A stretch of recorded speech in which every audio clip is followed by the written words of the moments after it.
Bonjour tout le monde. Bonjour à l'équipe.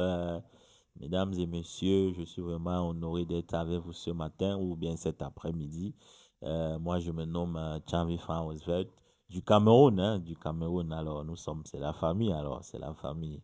J'espère que vous vous portez bien. Et merci beaucoup à l'équipe pour cette invitation très, très distinguée pour qu'on parle d'un sujet très, très important qui est le leadership collaboratif. Alors, je vais planter le décor avec une petite histoire. Imaginez une pirogue sur un grand fleuve avec 10 rameurs, chacun avec sa pagaie. Si chacun rame dans une direction différente, la pirogue tourne en rond. Mais si tous rament ensemble et au même rythme, elle fang l'eau avec puissance et avance vers sa destination. Mesdames et messieurs, le leadership collaboratif, c'est exactement cela. Aligner les forces, les talents et les énergies pour avancer plus vite et plus loin. Comment comprendre le leadership collaboratif? Le leadership collaboratif n'est pas simplement de travailler en équipe. C'est un style de leadership où le rôle du leader n'est pas de donner toutes les réponses, mais de créer les conditions pour l'intelligence collective s'exprime. De créer une condition pour que l'intelligence collective s'exprime. Alors, quelle est la différence entre le leadership collaboratif avec le leadership traditionnel qu'on a l'habitude? Avec le traditionnel, le leader décide, les autres exécutent tout court. Mais avec le leadership collaboratif, le leader facilite, il coordonne et il inspire. Et en même temps, il construit avec les autres. Il n'est pas distant. Pourquoi est-ce qu'on parle du leadership collaboratif aujourd'hui? Pourquoi aujourd'hui? Simplement parce que les défis sont plus complexes, interconnectés et rapides. Et les solutions viennent rarement d'une seule personne. Très difficile. Les nouvelles générations recherchent du sens, de l'autonomie et la participation. C'est ce que nous, les jeunes d'aujourd'hui, on veut. Hein. On veut participer non seulement à la vie associative, mais aussi à la vie politique de nos différents pays. Alors, dans le domaine africain, comment est-ce que le leadership collaboratif peut être pratiqué?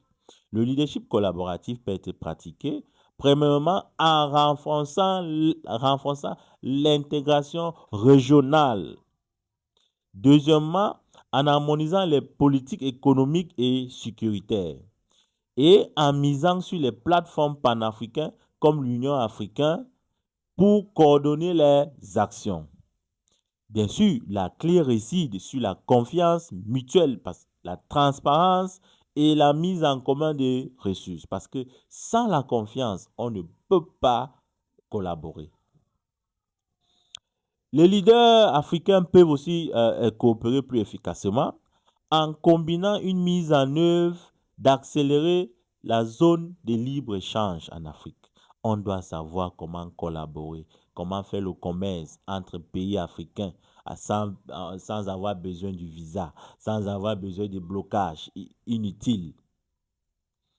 Alors, quand on parle du leadership collaboratif, on peut dire, oh, c'est sans obstacle, c'est sans difficulté. Bien sûr, le leadership collaboratif a ses obstacles. Premièrement, quand on parle des obstacles du leadership collaboratif, il y a d'abord une faible confiance institutionnelle. Donc, les États n'ont pas confiance en soi-même. Hein?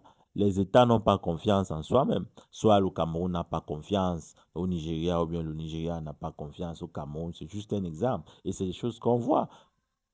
Alors, il y a aussi la corruption et la mauvaise gouvernance. Il y a les lacunes d'infrastructures, manque d'eau, manque d'énergie, manque de routes, ainsi de suite.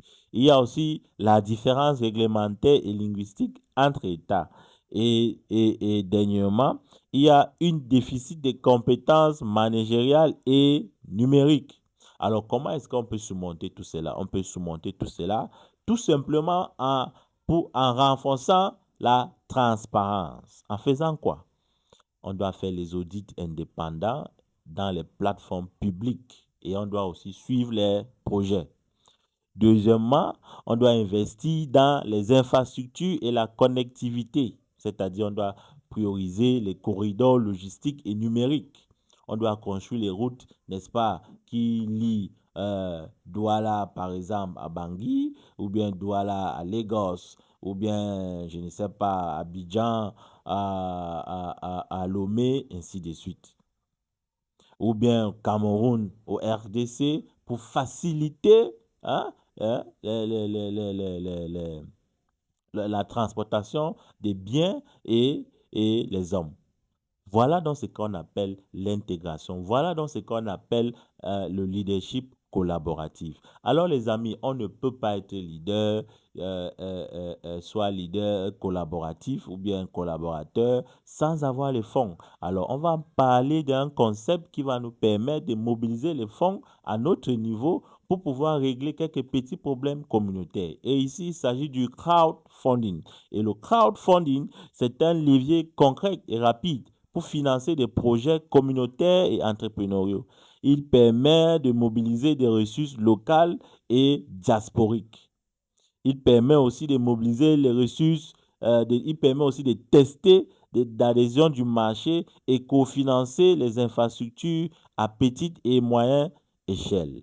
Alors, avec cette explication du crowdfunding, comment est-ce que pratiquement on peut, n'est-ce pas, réaliser un projet? Par exemple, on se rend compte qu'on a un problème d'énergie dans notre village ou bien dans notre communauté. Première des choses à faire, c'est une coalition formelle. On doit créer une comité de pilotage qui réunisse, n'est-ce pas, soit la mairie, les PME ou les ONG et les représentants de la communauté.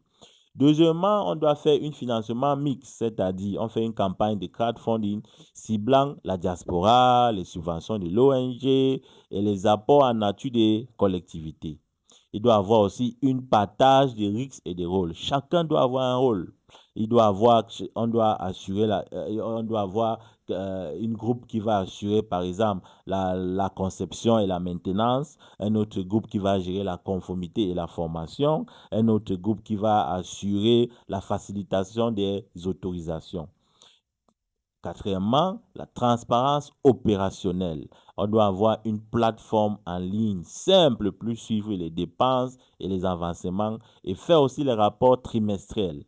Et finalement, on doit renforcer la capacité. On doit former les autochtones de cette communauté-là pour que, après le projet, eux-mêmes, ils peuvent faire le suivi et évaluation. Eux-mêmes, ils peuvent maintenir le projet après le projet ou bien quelques années après la réalisation du projet.